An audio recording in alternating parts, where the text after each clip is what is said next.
Hey, what's up, guys? This is Brandon and Stephanie Reynolds. This is the first episode of our Coded Marriage podcast. Woo! We wanted to start this platform, number one, to promote marriage and promote marriage God's way. And we wanted to tell our story. The Bible says we have overcome by the blood of the Lamb and the word of our testimony. Today is our 8th year anniversary. Stephanie and I have been together for 9 years. We've been married for 8 years. So we're thanking God for that. And we just want to tell our story.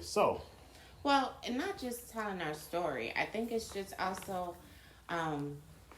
you when you look on TV or you read the blogs or whatever it is that you're looking at, you just see how marriage is just not held in the same regard that it was for, in the past, and that there is really kind of an assault on the whole idea of covenant-based marriage, Bible-based marriage. If you read statistics, more and more of the newer generation don't want to be married. They don't respect marriage. They don't understand why you need to get married. And even though there are some, marriage is not always easy, but it was also the first institution that God created in terms of just partnership. And so it's something that's really important. It's something that takes work. It's something that takes commitment and intention, but we just wanted to encourage people, not necessarily come with all the answers, because we don't have all the answers. In the big scheme of things, 8 years is not a long time, but we do know some things that we've gone through, some things that we've overcome, some things we've been able to make it through, and then also wanting to bring other people on who have overcome other things, but just having a place of safety, a place of transparency, a place where we can have some real conversations. And I know that there are a lot of couples in this space who have different podcasts and who have different platforms that talk about marriage and promote marriage, but there's a lot of restaurants and there's a lot of places that serve burgers, and just because one person is doing it doesn't mean the other person doesn't. And I do believe that God has given us some things as it relates to covenant and as it relates to purpose in marriage and enduring. And so we're excited to be able to just talk about that and provide an opportunity for us to have some open discussions with and dialogue, you all, with everyone about how we're able to do this God's way and be able to endure and to be able to really let marriage represent what God has intended for it to. So, Stephanie, it is 2023. Today is September 19th. Stephanie and I met in 2013. In 2013. No, in 2014. You sure? I'm positive. That's when we started dating in 2014. Yeah, we started. Mm-hmm. Yeah, we met in 2014. Started dating in 2014. Now, when Stephanie met me, I was in a relationship with someone else, and we later got out of that relationship, and then ended up dating Stephanie. Well, and it was never.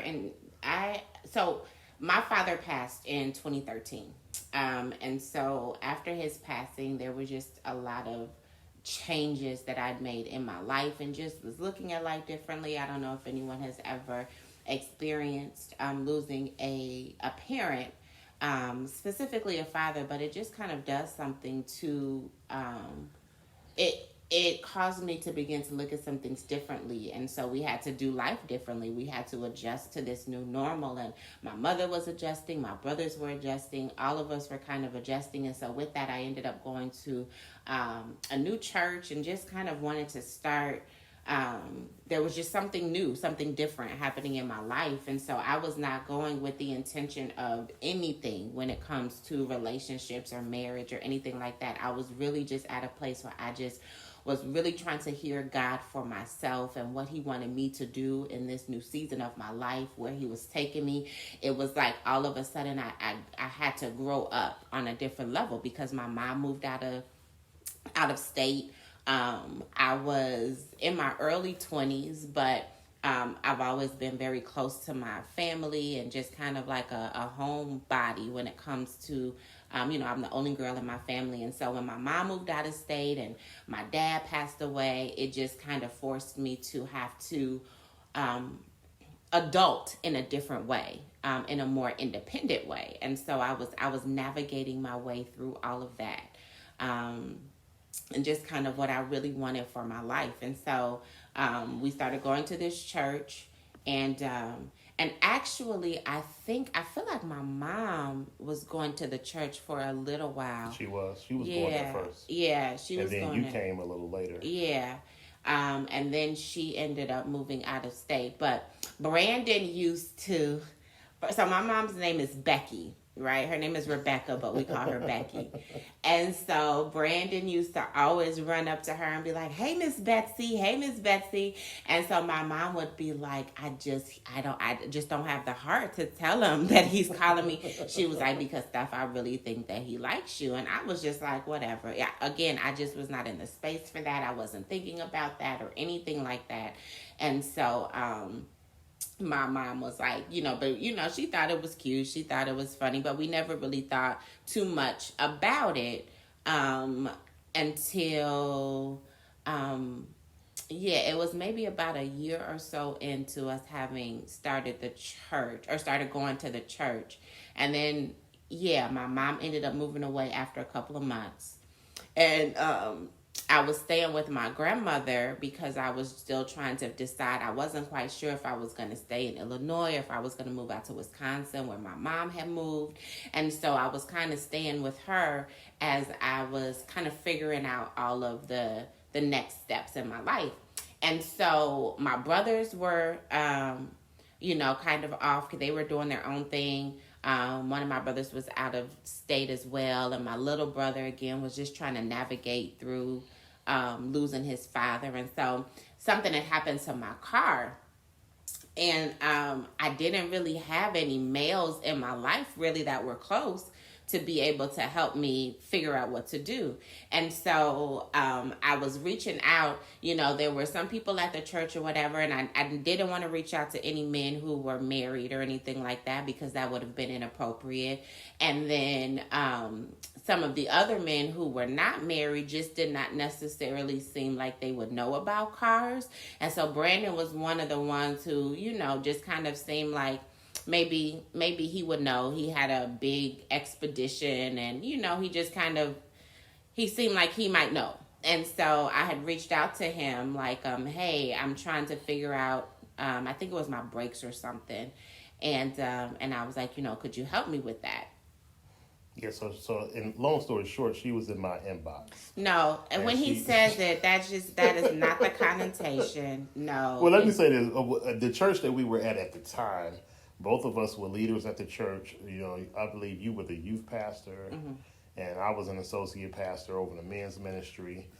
And so she inboxed me and asked me if I could help her. But it was nothing out of pocket or anything. Make that clear? Because I just want them to know I was not sliding into random. We here now. I know, but still I was not sliding into random people's inboxes. It was very pure. It was very innocent. It wasn't anything extra on it. Go ahead. And so she asked me to help her with the car, and of course I helped her.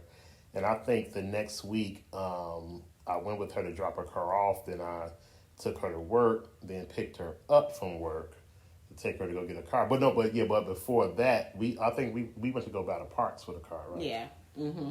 Yeah. So we went to go buy parts for the car.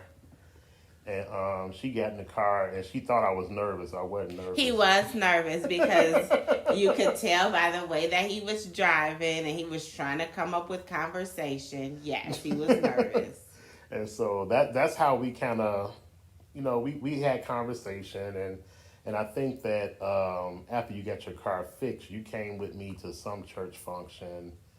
It was around the holidays, so like Memorial Day. It was Memorial Day. So we went to one of the members at the church at the time was having a barbecue, and so I went and picked Stephanie up, and we went by there.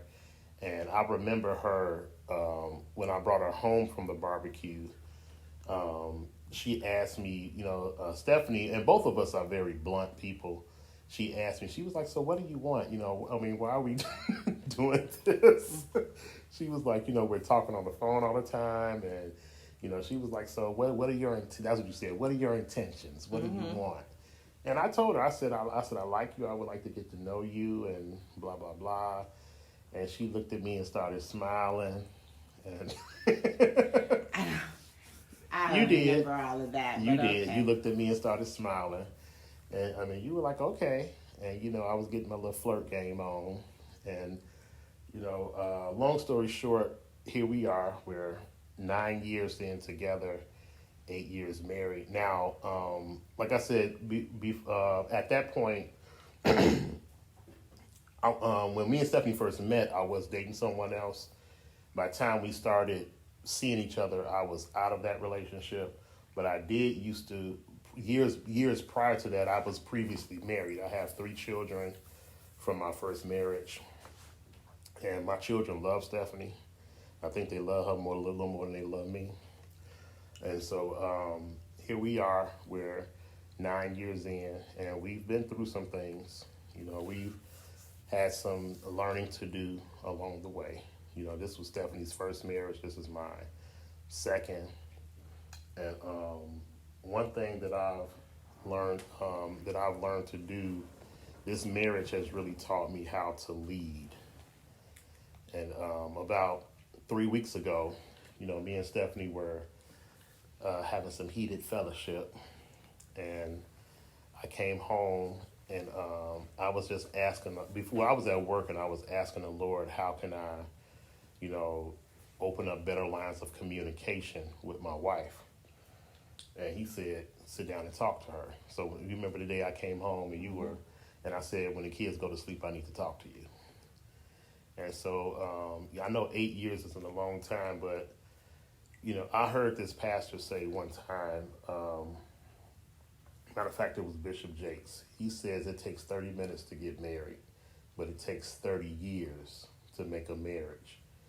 And he said with some people, by the time you get to know each other, you've been and raised your kids, buried your parents, before you know what she means when she says this, what before she know what you mean when you say certain things. And marriage is a journey, and I believe that marriage only works when you put it first. Your marriage, after God being your marriage. It only works when you put it first. I don't want to have the kind of marriage where we're just coasting through, and then 20 years from now, after our kids are grown, we're getting divorced because we have no connection. Mm-hmm. Yeah, and that was something I think, and that's one of the things that when we're talking about doing this podcast, I think it's so important for people to understand and to have these conversations, because even before I got married, my parents were married for years, for almost 4 decades before my dad passed away.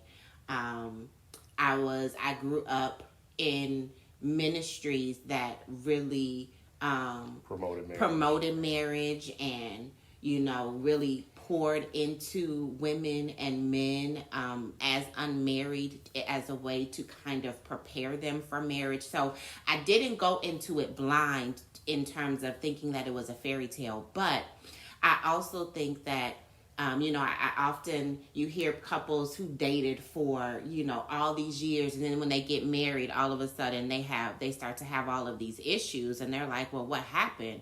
And it's because at the end of the day, the devil doesn't care about commitment. He cares about covenant. Yeah. He's not an enemy of commitment, because commitment can change. Covenant, though, is something that is grounded and rooted in the fundamental principles of Jesus Christ, right? And so it requires this unending, unwavering trust and faith and commitment and just anchoring in the Word of God, the principles of God.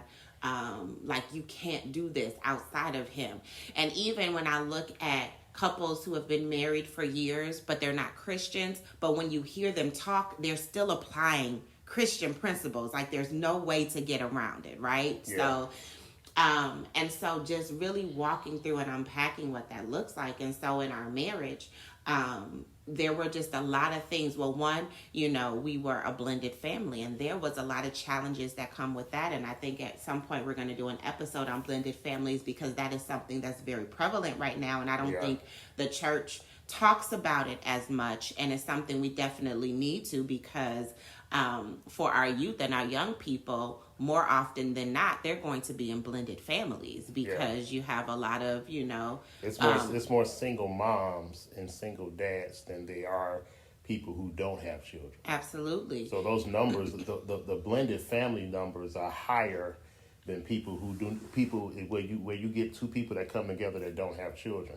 Yes. Yes, it's going to be more blended families now than people who are coming together and are virgins, or people who are coming together and don't have children. Right. And so let me give this one caveat, because I was talking to Brandon about this the other day. My prayer for my children is that they are both virgins and when they get married, right? So my heart for them, my desire, my prayer, what I am imparting into them is all about them being virgins and them doing it God's way, right? I want their testimony to be that God kept them, and not necessarily that God had to, redeem them. And so that's my prayer, and I definitely, that is always going to be what the forefront of what I promote is doing things God's way. But we also have to look at just the reality. I have a younger brother who isn't married yet and doesn't have any children. But more than likely, right? Not that it could never happen, but more than likely he's probably going to end up marrying someone who already has children. And so with that comes a different set of tools that you need to have in order to make that work, because a blended family is not something that just, we see these stories and we see these TV shows, and it just makes it look like it's just so, it's so great and all of these things. And I believe that it can be, but it takes work, and there are a special kind of tools that you need in order to make it successful. And so we had to kind of deal with that. We had to deal with the fact that, I was coming into a family that was already existing, right? So in certain cases, we were not building, we were adding on to, right? And so I had to adjust to that, and he had to adjust to it. His children had to adjust to it. It just little things from, what do they call my mom, right? Because my mom is not necessarily their grandparent. She's my mother, but, so how do we navigate through all of that? What do, how do we, because they were doing life before I ever came into the picture. Now Brandon and I are together. How do we approach, now this is our home, these are our rules, this is what Stephanie likes, because Stephanie is, the woman of this house. How do we navigate through all of that? How do we navigate through their mother, and all that came with that and comes with that? And, so there were just so many different things that we had to kind of walk through outside of, just the normal, everyday issues that happen in a new marriage.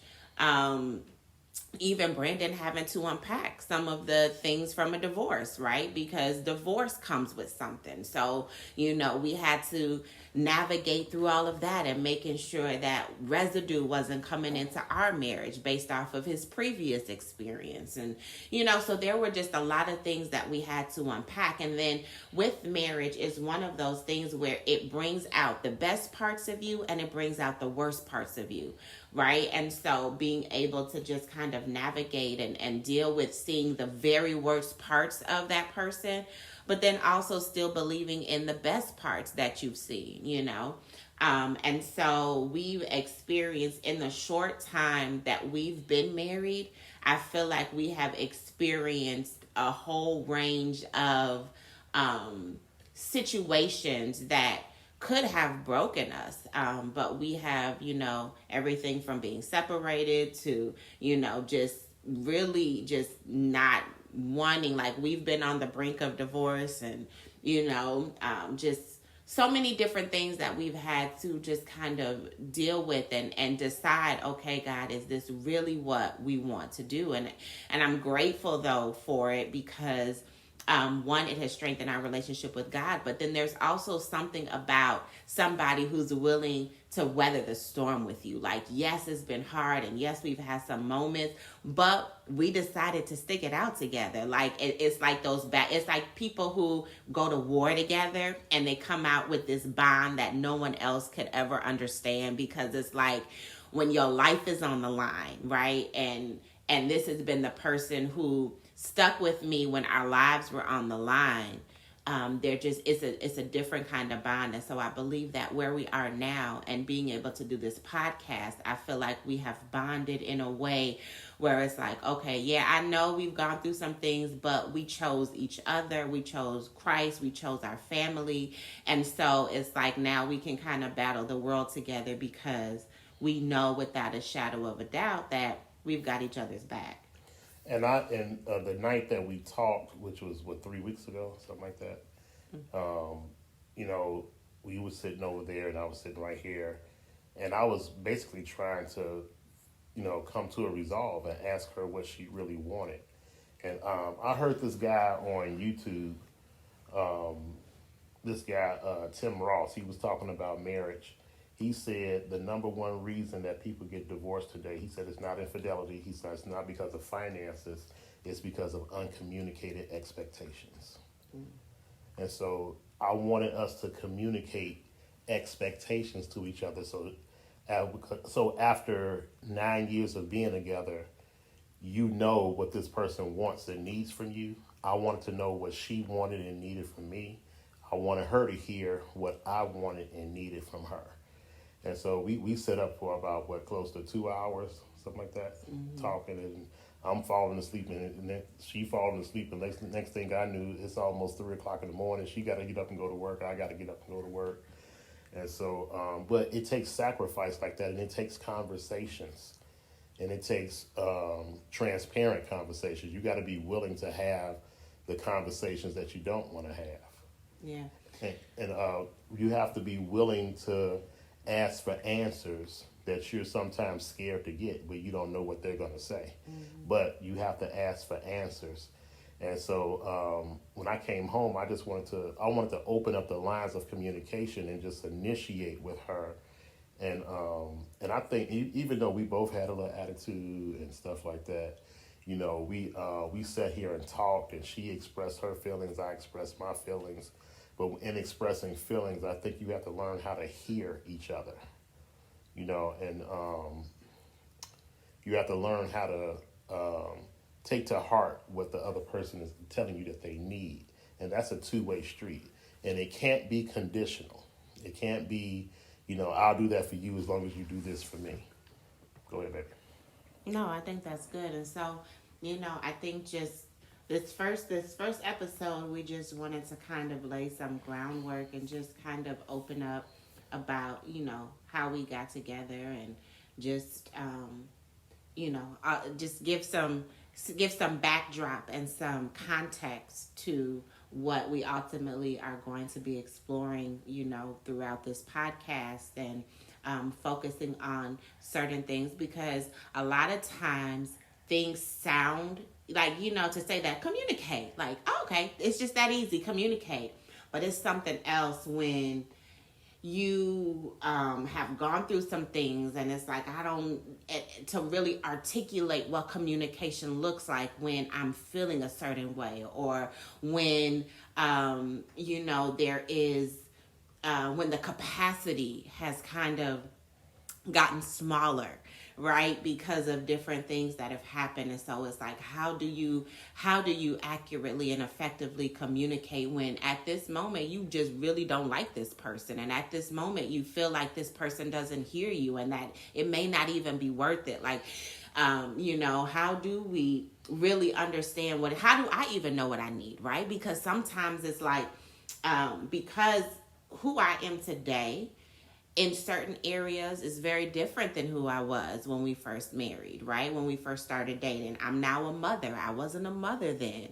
I have a different career. I've had some different experiences, and I'm more I am probably more secure and grounded in who I am and what my purpose is now than I was years ago. So all of those things, so what I needed from him 8 years ago may look very different now. And so it takes some self-evaluation and some exploration to really come into. And then I've even got healed through some things that maybe weren't healed before. And I've come to some realizations of some places in my life and some places in my heart that have shifted, right? That have been impacted. And so that changes how I articulate what I need. It changes what I am even it changes just kind of my perception of some things. And so all of those things are necessary in order to have kind of this conversation, right? The conversation we had a couple weeks ago looked very different than conversations we had in the past, and it's going to be different from conversations we have in the future. And so really just walking out, as Brandon said, this journey, this process, and really wanting, like, my heart is that we don't just give all of these cute anecdotes and we don't just, say all of the things that sound good, but how do we really live this out in real life? Yeah. How do we really get to a place where marriage really looks like how God wants it to look? How do we really love? How do we really spend time together and build the bond together? Like, how do you really take out the time to go and have dates when you have 2 small children, you both work full time, like money might not be right? Like, how do we make all of this work in the context of life, right?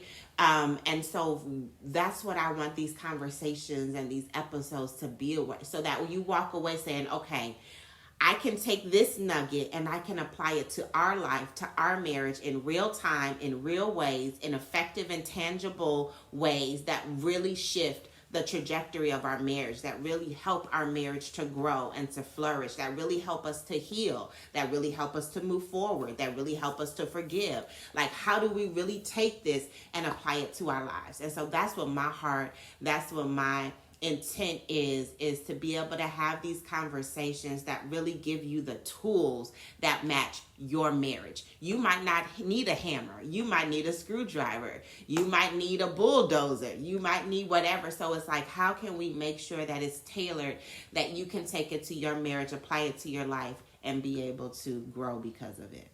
Yeah, so we just wanted to come on here and share. I believe that when Stephanie was talking about covenant is not, now relationships are conditional.